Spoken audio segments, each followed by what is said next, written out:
آندھی پارٹ 2 آواز لبابہ حیدر پیشکش اردو ناولز اور پرائڈ۔ ایک روز ملازمہ سکینہ کی زبانی معلوم ہوا کہ ایک بیلف چند پولیس والوں کے ہمراہ مجھے حویلی سے برآمد کرنے آیا ہے۔ میں حیران و پریشان سکینہ کی باتیں سنتی رہی۔ اس نے بتایا، بیگم جی، آپ کے بھائیوں نے عدالت میں کیس کیا ہے کہ ان کی بہن کو ان کے سسرال والوں نے قید کر کے رکھا ہوا ہے۔ اب عدالت کے حکم پر بیلف آپ کو لینے کے لیے آیا ہے تاکہ جج کے سامنے آپ کا بیان لیا جائے۔ وہ لوگ بیٹھک میں بیٹھے ہیں۔ بیلف کہتا ہے کہ آپ اس کے ساتھ لاہور جائیں گی، کل رات دارالامان میں رہیں گی اور پرسوں صبح عدالت میں آپ کا بیان ہوگا۔ چوری صاحب کہہ رہے ہیں کہ اس طرح ہماری بدنامی ہے۔ میں خود بیوی کو لے کر لاہور پہنچتا ہوں، آپ مجھ پر بھروسہ کر کے واپس چلے جائیں۔ پر بیلف نہیں مانتا، اسی بات پر جھگڑا ہو رہا ہے۔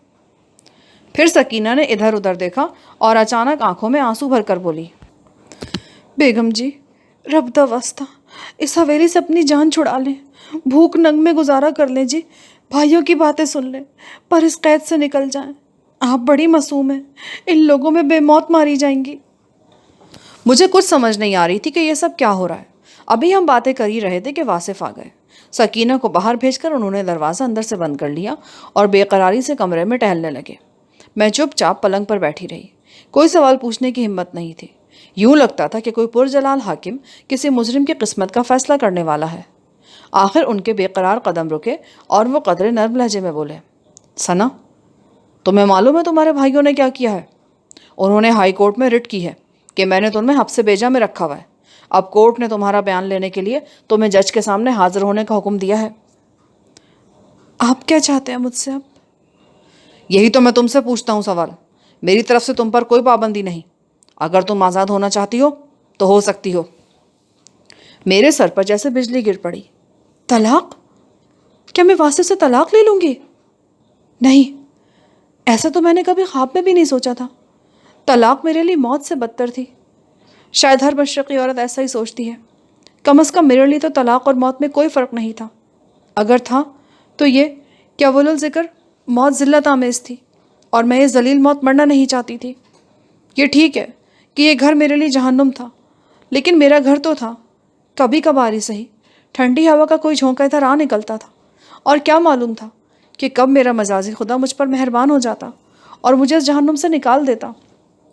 امکانات کم ضرور تھے، لیکن معدوم نہیں ہوئے تھے۔ اس رات میں نے بہت سوچا اور آخر اس فیصلے پر پہنچی کہ میں اپنے شوہر کو اسی وقت چھوڑوں گی جب حقیقی خدا کا بلاوا آ جائے گا۔ اگلے روز ہم بذریعہ سڑک جھنگ سے لاہور روانہ ہوئے۔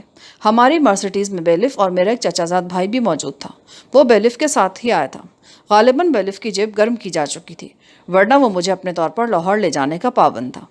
یہ رات ہم نے لاہور میں واصف کے ایک دوست کے گھر گزاری۔ اگلے روز مجھے کورٹ میں پیش کیا گیا۔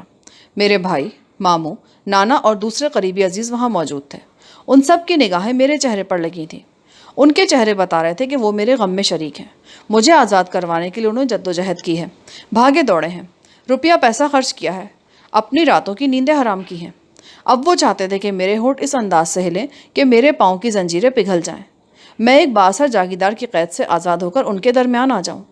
لیکن دل کی عدالت میں فیصلہ ہو چکا تھا۔ یہ زنجیریں ہی میرا گہنا تھیں۔ میں نے بھری عدالت میں خدا کو حاضر و ناظر جان کر کہا کہ میں یہ بیان بغیر کسی دباؤ اور خوف کے اپنی مرضی سے دے رہی ہوں۔ میرا شوہر مجھ پر کوئی ظلم نہیں کرتا، میں اپنے گھر میں خوش ہوں اور علیحدگی کا سوچ بھی نہیں سکتی۔ یہ ایک عاقل و بالغ لڑکی کا بیان تھا۔ جج نے مجھے اپنے شوہر کے ساتھ جانے کی اجازت دے دی۔ میں چادر کے پلو میں آنسو چھپاتی، اپنے خیرخواہوں کے ستے ہوئے چہرے سے نظر چراتی واصف کے ساتھ کورٹ سے باہر آ گئی۔ میں نے اپنے ہاتھ کاٹ کر پھینک دیے تھے، اپنے حق مزاحمت سے دستبردار ہو گئی تھی، اس امید پر اپنی ناؤ جلا دی تھی کہ سمندر میں واپس دھکیلنے والے کو مجھ پر رحم آ جائے گا۔ لیکن ایسا کچھ نہیں ہوا۔ واصف کا رویہ کچھ ہی دن مجھ سے ٹھیک رہتا تو میں اس خوش فہمی میں مبتلا ہو جاتی کہ وقتی طور پر ہی صحیح اسے میری وفاداری کا یقین آ گیا ہے اور اس کے دل میں میرے لیے رحم جاگا ہے۔ لیکن اس کی بے مہریوں کا تو ٹھکانہ ہی نہیں تھا۔ حویلی پہنچتے ہی اس نے آنکھیں بدل لی، جیسے یہ سب کچھ میرا مقدر ہو۔ اس نے اس بات کو ذرا بھی چھپانے کی کوشش نہیں کی کہ تہہ دل سے مجھے حقیر جانتا ہے اور جانتا رہے گا۔ میرے ساتھ اس کا رویہ سخت تر ہوتا چلا گیا، یہاں تک کہ ایک روز اس نے جھڑکیوں سے آگے بڑھ کر مجھے مارنے کی ابتدا کر دی۔ میں سب کچھ خاموشی سے سہتی رہی۔ اور رات کی تنہائیوں میں رو رو کر خدا سے مشکل کشائی کی دعائیں کرتی رہی۔ کبھی کبھی یہ خیال آتا کہ شاید میں نے بھائیوں کو جھٹلا کر اور شوہر کے حق میں بیان دے کر غلطی کی ہے۔ پتہ نہیں وہ میرے لیے کیا کیا کوششیں کرتے رہے تھے۔ وہ واصف کے مقابلے میں کمزور تھے، اسی لیے انہوں نے قانون کا سہارا لیا تھا۔ اپنے محدود وسائل کے ساتھ انہوں نے واصف کے لامحدود وسائل سے ٹکرانے کی کمزور سی کوشش کی تھی، جسے میں نے اپنے بیان سے بے اثر کر دیا تھا۔ اب وہ اپنے فرائض سے سبکدوش ہو گئے تھے، اپنے ضمیر کی عدالت میں سچے قرار پا گئے تھے۔ ممکن ہے اب بھی کبھی کبھی ان کے دل میں آتا ہو کہ میں نے جو کچھ کہا بامر مجبوری کہا، اور انہیں میرے لیے مزید کوشش کرنی چاہیے، لیکن ان میں اتنی استطاعت تھی اور نہ طاقت کہ وہ ضمیر کو اور مطمئن کر سکتے۔ اس لیے انہوں نے اتنے ہی اطمینان پر اکتفا کر لیا اور خاموش ہو گئے۔ سوچو کہ یہ الغار ہوتی تو دل بے قرار ہو کر گھائل پرندے کی طرح پھڑپھڑانے لگتا۔ جی چاہتا سب کچھ چھوڑ چھاڑ کر اپنے بابل کے آنگن پہنچ جاؤں اور اپنے ماجایوں کی صورتیں دیکھوں، ان کے بچوں کے منہ چوموں، ان گلیوں کو دیکھوں جہاں بچپن گزرا تھا، ان سہیلیوں سے ملوں جن سے بچھڑے زمانہ ہو گیا۔ لیکن پھر حویلی کی بلند و بالا دیواریں اور ان کے باہر کھڑے مسلح پہرے دار نگاہوں میں گھوم جاتے۔ وسیع اور اس خوابگاہ میں دم گھٹنے لگتا، اور میں گھبرا کر اس کھڑکی کے پٹ کھول دیتی جو مشرق کی طرف کھلتی تھی، میرے میکے کی طرف۔ وہ بہار کی ایک چمکیلی دوپہر تھی۔ وسیع لان کے پھول بوٹوں پر نرم دھوپ کی مہربان انگلیاں سرسر آ رہی تھیں۔ میں خوابوں میں گم خوابگاہ کی کھڑکی کے سامنے کھڑی تھی کہ اچانک میری نظر سلیم پر پڑی۔ ہاں، میں نے سلیم کو دیکھا۔ وہ مجھ سے صرف 10 گز کے فاصلے پر کھڑا پودوں کو پانی دے رہا تھا۔ کچھ دیر کے لیے مجھے اپنی آنکھوں پر یقین نہیں آیا۔ میں نے گھبرا کر آنکھیں مسلی اور دوبارہ نظریں اس کے چہرے پر مرکوز کر دیں۔ وہ بھی میری طرف ہی دیکھ رہا تھا، لگتا تھا قریب آ کر کچھ کہنا چاہتا ہے۔ مجھے ایک دم چکر سا آ گیا۔ کھڑکی بند کر کے میں حیران و پریشان صوفے پر آ بیٹھی۔ کچھ سمجھ نہیں آ رہی تھی، میری آنکھوں نے کیا دیکھا؟ کیا وہ سلیم کا کوئی ہم شکل تھا؟ مگر اس کے دیکھنے کا انداز گواہی دے رہا تھا کہ وہ سلیم ہے۔ ابھی میں یہ سوچ ہی رہی تھی کہ اچانک کھڑکی کے پٹ ہلے اور میں نے دہشت زدہ نظروں سے دیکھا کہ سلیم کود کر کمرے میں آ گیا۔ کون ہو تم؟ وہ بڑے اعتماد سے آگے بڑھا، اور اس سے پہلے کہ میں کچھ کرتی اس نے کمرے کا دروازہ اندر سے بند کر لیا۔ کھڑکی کی چٹخنی وہ پہلے ہی چڑھا چکا تھا۔ تم یہاں کیوں آئے ہو؟ میں نے خوف کے عالم میں دروازے کی طرف بڑھتے ہوئے کہا۔ اس نے ہاتھ بڑھا کر مجھے کندھے سے تھام لیا۔ اس کی گرفت میں ایسی بات تھی کہ میں کھڑی کی کھڑی رہ گئی۔ مجھے بے حرکت کھڑے دیکھ کر اس نے گرفت ختم کی اور بڑی بڑی ناراض آنکھیں میرے چہرے پر گاڑ کر بولا، میں تمہیں لینے آیا ہوں۔ کیا بکواس کر رہے ہو تم؟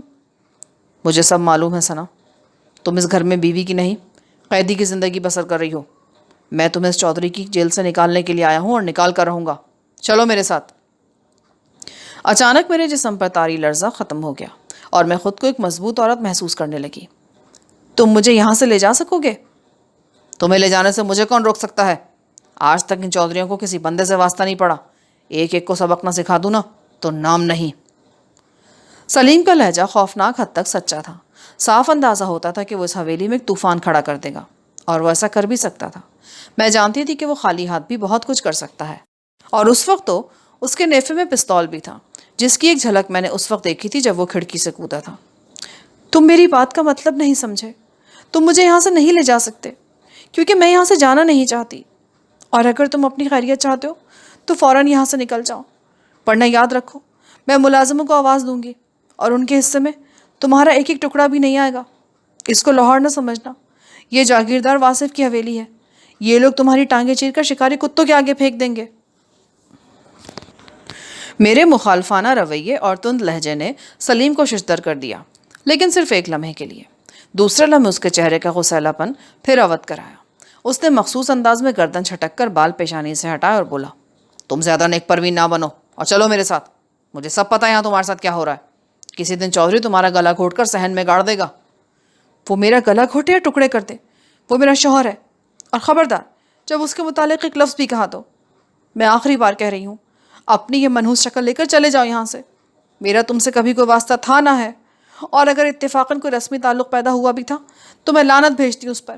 اب جاؤ، چلے جاؤ یہاں سے۔ وہ چند لمحے کھڑا مجھے گھورتا رہا اور پھر مڑ کر کھڑکی کھول کر باہر نکل گیا۔ جب تک وہ سر جھکائے صحن سے باہر نہیں نکلا میری نظریں اسی پر لگی رہیں۔ اس کے جانے کے بعد میں کمرہ بند کر کے دیر تک روتی رہی۔ پردیس میں دیس کو جانے والے راستے بھی اچھے لگتے ہیں۔ یہ تو پھر جیتا جاگتا شخص تھا۔ یہ میرا کچھ نہیں تھا، لیکن ان گلیوں سے آیا تھا جہاں میرا گھر تھا اور میری زندگی کے 20 برس تھے۔ وہ اکیلا آیا تھا، لیکن اس کے ساتھ پورا ایک شہر اور پورا دور چلا آیا تھا۔ انگنت زخموں کے منہ کھل گئے تھے۔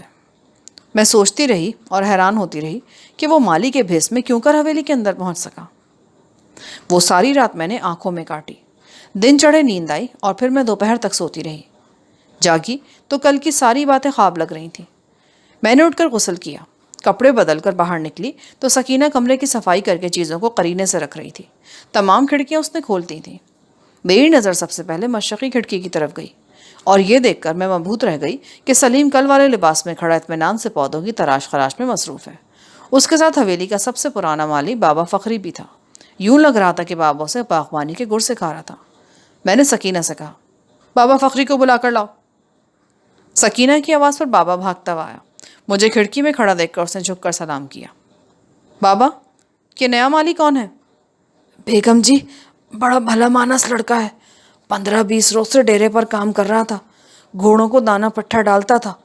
مجھ سے کہنے لگا کہ اپنے ساتھ مالی کے کام پر لگا لو۔ میں نے کہا چلو، ہمت والا لڑکا ہے، ہاتھ ہی بٹائے گا۔ کل اس نے اکیلے سارے پچھواڑے کی گراؤنڈ کاٹی ہے جی، بیل کی طرح کام کرتا ہے۔ بابا دیر تک سلیم کی تعریفیں کرتا رہا۔ سلیم 1-2 بار کنکھیوں سے کھڑکی کی طرف دیکھ کر پھر اپنے کام میں مصروف ہو گیا۔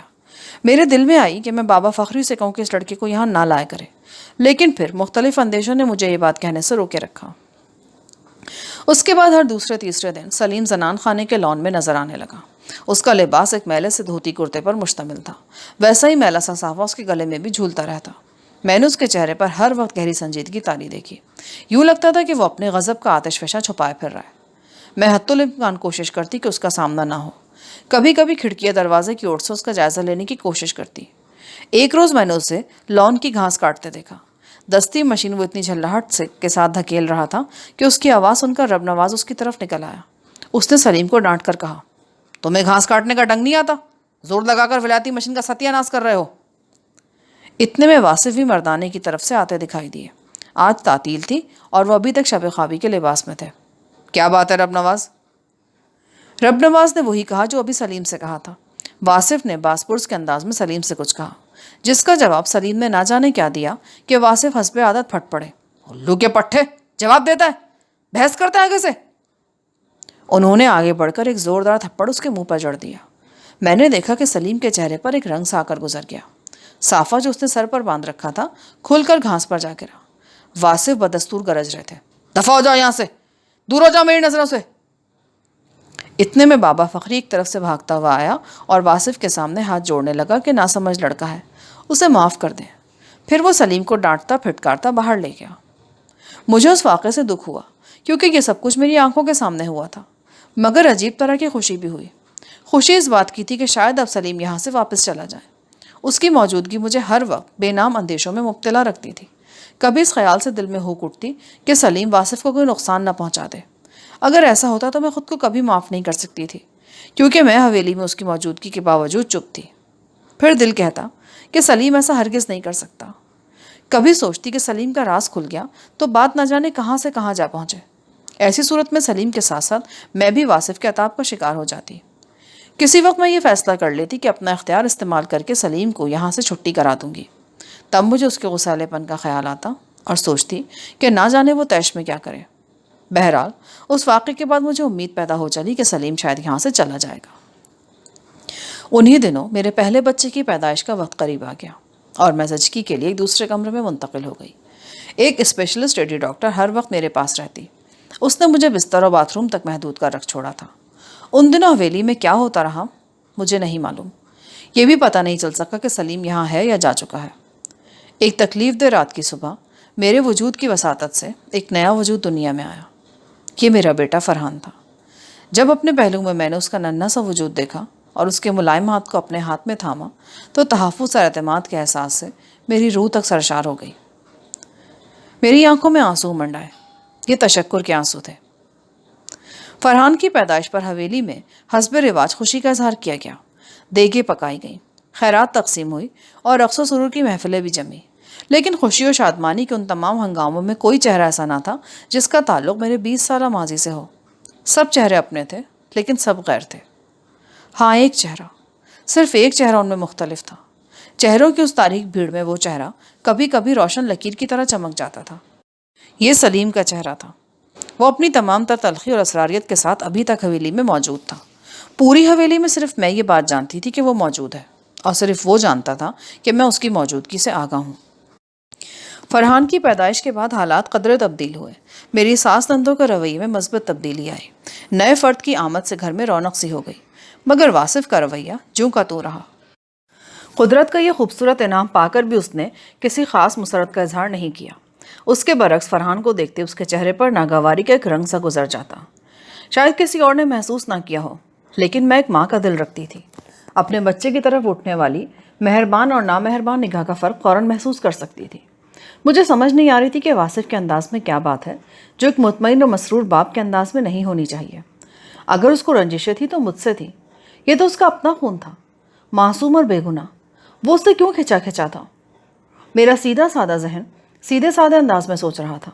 میں ان اندیشوں سے قطعی بے خبر تھی جو عنقریب میری سوچوں پر شب خون مارنے والے تھے۔ ایک دوپہر کی بات ہے، فرحان کو سلا کر میں برآمدے میں ٹہلنے لگی۔ موسم خوشگوار تھا۔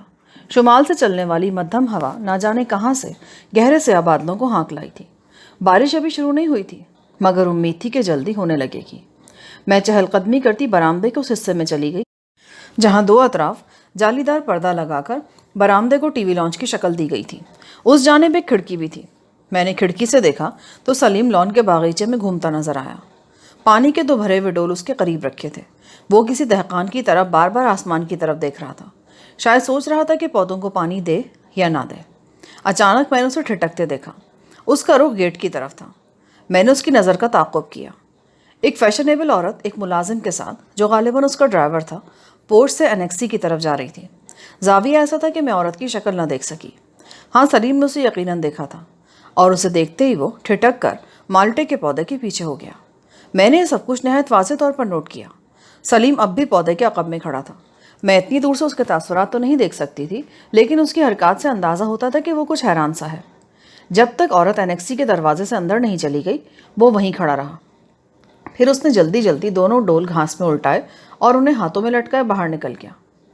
میں اپنی جگہ کھڑی سوچنے لگی کہ یہ عورت کون ہے جس نے سلیم کو اس طرح چونکنے اور چھپنے پر مجبور کیا ہے۔ پہلا خیال تو یہ آیا کہ شاید یہ واصف کی کوئی ایسی مہمان ہے جس سے پہلے بھی سلیم کا آمنا سامنا ہو چکا ہے۔ وہ کسی تلخ تجربے کے سبب اس کے سامنے نہیں آیا، مگر یہ خیال دل کو نہیں بھایا۔ ایک مالی اور واصف کی مہمان عورت کے درمیان کیا ربط ہو سکتا تھا؟ یقیناً یہ کوئی اور چکر تھا۔ میں نے زندگی میں کبھی کسی کی ٹو نہیں لگائی، اور نہ ہی دیواروں سے کان لگانے کی عادت رہی، مگر اس روز اتفاقاً ایسی صورتحال پیدا ہو گئی کہ بہت سی باتیں جو مجھے نہیں سننی چاہیے تھیں میرے کانوں میں پڑ گئیں۔ میں دراصل اس عورت کی شکل دیکھنا چاہتی تھی۔ میرا اندازہ تھا کہ وہ سٹنگ روم میں گئی ہے۔ سٹنگ روم کے ساتھ ہی ڈائننگ روم تھا، بلکہ یہ دونوں ایک بڑے ہال کی صورت میں مشترک تھے۔ ڈائننگ روم کے ساتھ ہی کچن تھا، جس کا ایک دروازہ اور چھوٹی سی کھڑکی ڈائننگ روم میں کھلتی تھی۔ یہ کچن عام طور پر مقفل رہتا۔ کبھی کوئی خاص مہمان آتے اور ان کے لیے علیحدہ کھانا پکانا مقصود ہوتا تو یہ کچن کھولا جاتا۔ واصف کی الماری کے خانے میں چابیوں کا ایک گچھا پڑا رہتا تھا۔ میرا خیال تھا کہ اس گچھے میں ایک چابی اس کچن کی بھی ہے۔ اس کچن میں داخل ہو کر سٹنگ روم میں دیکھنا کوئی مشکل نہیں تھا، بشرطے کہ سٹنگ روم اور ڈائننگ روم کو علیحدہ کرنے والا پردہ نہ کھینچا گیا ہو۔ تجسس کے ہاتھوں مجبور ہو کر میں نے چابیوں کا گچھا لیا اور ایک طویل راہداری سے ہوتی ہوئی انیکسی کی طرف آ گئی۔ تھوڑی سی کوشش کے بعد میں کچن میں داخل ہو گئی۔ اندر تاریکی تھی اور نشستگاہ کی طرف سے باتوں کی آوازیں آ رہی تھیں۔ ایک لمحے کے لیے دل نے ملامت کی کہ میں کیوں چوری چھپے یہاں چلی آئی، لیکن اس خیال نے سہارا دیا کہ اپنے ماحول سے آگاہی حاصل کرنا میرا حق ہے۔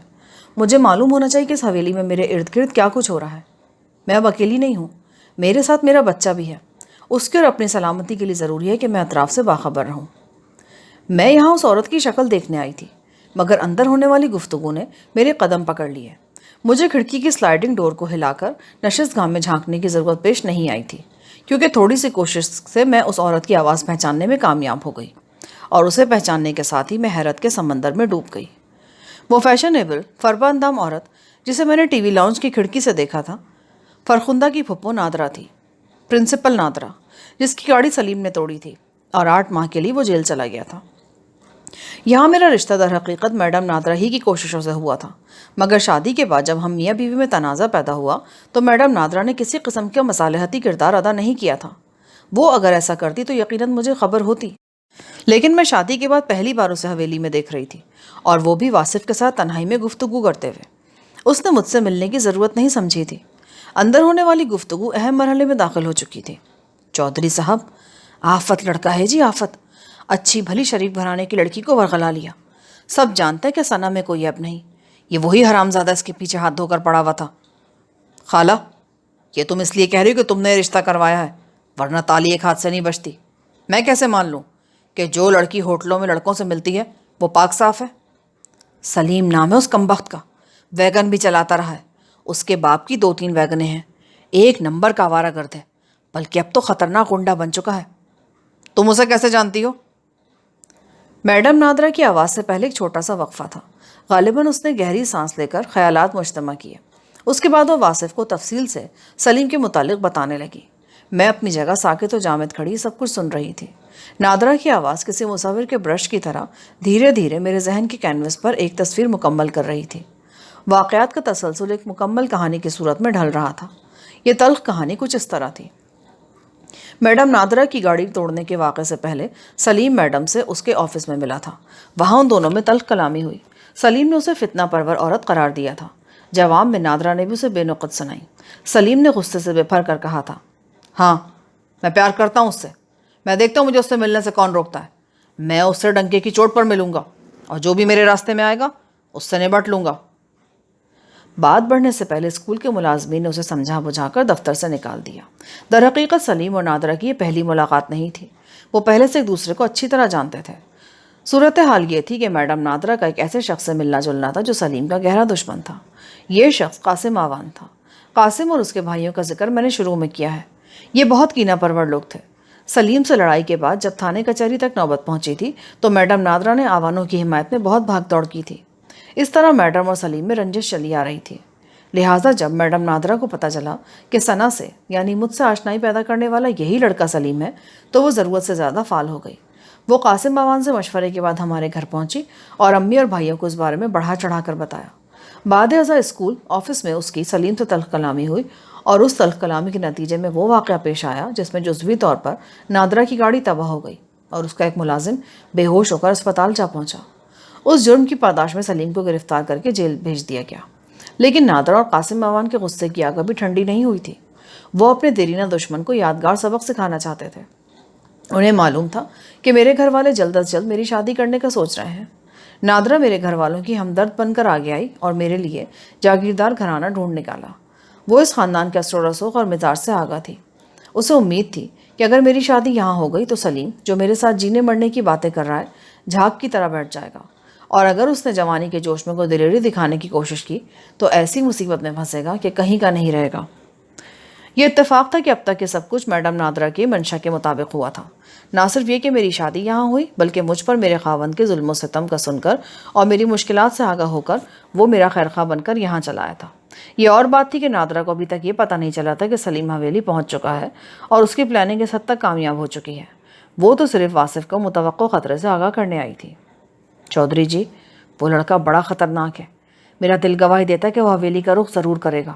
میں آپ کو مخلصانہ مشورہ دیتی ہوں کہ ان دنوں اس کی طرف سے محتاط رہیں، وہ کوئی نہ کوئی گل ضرور کھلائے گا۔ میں نے سنا ہے پچھلے دنوں اس نے ایک پستول بھی خریدا ہے۔ میں اندر ہونے والی گفتگو میں اس بری طرح کھو چکی تھی کہ جب ہوا کے ایک جھونکے نے کچن کے بند دروازے میں ایک جھری کھولی تو مجھے بالکل پتہ نہ چلا۔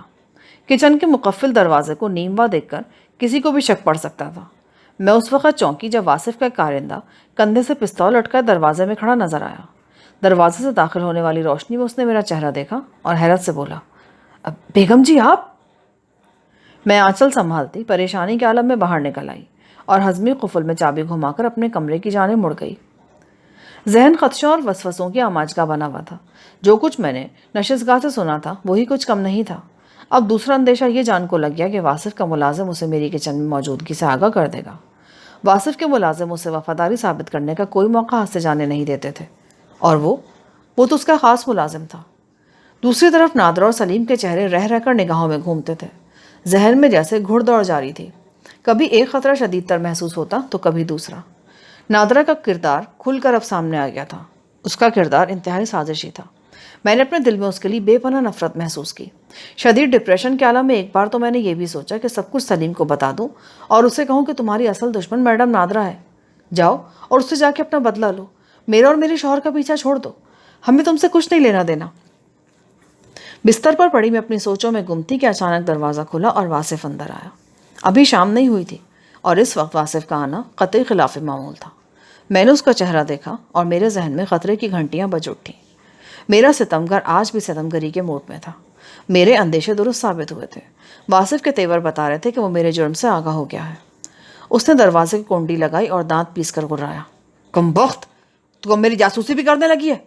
کیوں گئی تھی اینکسی میں؟ میرا گلا خشک ہو گیا۔ واصف کو غضبناک پا کر ایسی کیفیت سے میں پہلے بھی 2 4 ہو چکی تھی۔ ایسا محسوس ہوتا تھا کہ جسم سے ذہن کا رابطہ منقطع ہو گیا ہے۔ اگر اسے خود پسندی نہ سمجھا جائے تو میں کہوں گی کہ میں ذہنی اور جسمانی خوبیوں کی مالک ایک پرکشش عورت تھی۔ میری ذہنی صلاحیتوں کا اعتراف پنجاب یونیورسٹی کی دی ہوئی A گریڈ ڈگری میں کیا گیا تھا اور جسمانی خوبیوں کی پاداش میں خود اس حویلی میں موجود تھی۔ اپنی تمام تر خوبیوں کے باوجود میں واصف کے غضب کے سامنے ایک احمق اور معمولی عورت بن کر رہ جاتی تھی۔ میری خاموشی کے جواب میں واصف فنکارتا وہ میری طرف بڑھا اور اس کا بھرپور تھپڑ میرے گال پہ آ لگا۔ اس کے بعد مجھے کچھ ہوش نہیں رہا۔ واصف کے تھپڑ اور مکوں کے درمیان کبھی کبھی اس کی چنگھاڑتی ہوئی آواز بھی سنائی دے جاتی۔ وہ میرے والدین اور بہن بھائیوں کے لیے غلیظ القابات استعمال کر رہا تھا۔ آخر اس نے مجھے زور کا دھکا دیا۔ میں پلنگ کے پاس جا گری۔ وہ بدستور گرج رہا تھا، تو بالکل پاگل ہو جائے گی، جلدی تجھے پاگل خانے بھیجنا پڑے گا، بتا کیوں گئی تھی وہاں پر؟ میں پوچھتا ہوں، کس سے پوچھ کر گئی تھی وہاں؟ میں پریشان نظروں سے اس کی طرف دیکھ رہی تھی۔ کیا میں واقعی پاگل ہونے والی ہوں؟ آخر وہ آصف کی بات کا جواب کیوں نہیں دے پاتی؟ کیوں اس کا ہاتھ روکنے کی کوشش نہیں کرتی؟ کیوں اپنی صفائی پیش نہیں کر سکتی؟ واصف نے مجھے بالوں سے پکڑ کر زوردار جھٹکے دیے۔ وہ غصے میں آپے سے باہر ہو رہا تھا۔ اس نے میرے دونوں ہاتھ پکڑے اور پلنگ کا پایا اٹھا کر نیچے رکھ دیے، پھر خود پلنگ پر بیٹھ گیا۔ میں جانتی تھی اب میں ساری رات اسی طرح بیٹھی رہوں گی اور وہ پلنگ پر پڑا سویا رہے گا۔ وہ میرے ہاتھ پائے کے نیچے اسے اسی صورت میں نکالے گا جب فرحان بھوک کی وجہ سے جاگ جائے گا اور رو رو کر اس کی نیند خراب کرے گا۔ ایسا پہلے بھی کئی بار ہو چکا تھا اور اب تو میری ہتھیلیوں کو کچھ خاص درد بھی نہیں ہوتا تھا، ان پر سیاہ نشان پڑ گئے تھے۔ تبھی تو یہ ذلت اور تکلیف برداشت کر کے میں بدمزہ نہیں ہوتی تھی اور صبح حسب سابق واصف سے پوچھتی تھی کہ آپ ناشتے میں دودھ لیں گے یا چائے؟ انسان کس قدر بدلتا ہے اور کتنی جلد بدلتا ہے۔ جیسے کسی الیکٹرانک پرزے کی ویلیو چینج ہوتی ہے، انسان کا معیار بھی بدل جاتا ہے۔ اگلے روز کی بات ہے، میں کمرہ بند کیے ربڑ کی بوتل سے اپنی چوٹوں پر ٹکور کر رہی تھی۔ ننھا فرحان خوبصورت پالنے میں لیٹا اپنی گول گول آنکھوں سے میری طرف دیکھ رہا تھا، جیسے زبان بے زبانی میں مجھ سے اچھے دنوں کا وعدہ کر رہا ہو۔ میں اپنے خیالوں میں گم تھی جب اچانک کمرے کی مشرقی کھڑکی کھلی اور سلیم دھڑام سے اندر آ گیا۔ یہ دوسرا موقع تھا کہ اس نے اس طرح میرے کمرے میں گھسنے کی ہمت کی تھی۔ میں سرتاپا لرز کر جلدی سے کھڑی ہو گئی۔ دروازے کی چٹخانی میں نے پہلے سے چڑھا رکھی تھی۔ کھڑکی کی کنڈی سلیم نے لگا دی۔ آج میرے صبر کا پیمانہ لبریز ہو گیا۔ میں نے چاہا کہ نتائج سے بے پرواہ ہو کر وہ کال بیل بجا دوں جو واصف کے پلنگ کے ساتھ موجود تھی، مگر پھر سلیم کی کرخت آواز نے میرے بڑھتے ہاتھوں کو روک لیا۔ اس کے چہرے پر زلزلے کے آثار تھے۔ ثنا، کسی کو بلانے کی ضرورت نہیں، میں آج کل میں خود ہی یہاں سے چلا جاؤں گا، تم سے آخری بات کرنے آیا ہوں۔ کیا بات ہے؟ کیا تم نے آج آئینہ دیکھا؟ نہیں دیکھا تو دیکھ لو۔ کل چودھری نے تمہاری جو درگت بنائی ہے نا، وہ دیکھنے کے قابل ہے۔ کل تمہاری چیخیں لون تک پہنچ رہی تھیں، نوکر چاکر کانوں کو ہاتھ لگا رہے تھے۔ کسی دن یہی نوکر چودھری کے حکم پر تمہاری لاش کندھوں پر اٹھا کر قبرستان میں پھینک آئیں گے۔ کیوں اپنی جان کی دشمن ہو رہی ہو؟ چلو آؤ میرے ساتھ، میں تمہیں اس دلدل سے مکھن کے بال کی طرح نکال کر لے جاؤں گا۔ خدا کی قسم چودھری کے پالتو گنڈے میرا کچھ نہیں بگاڑ سکتے۔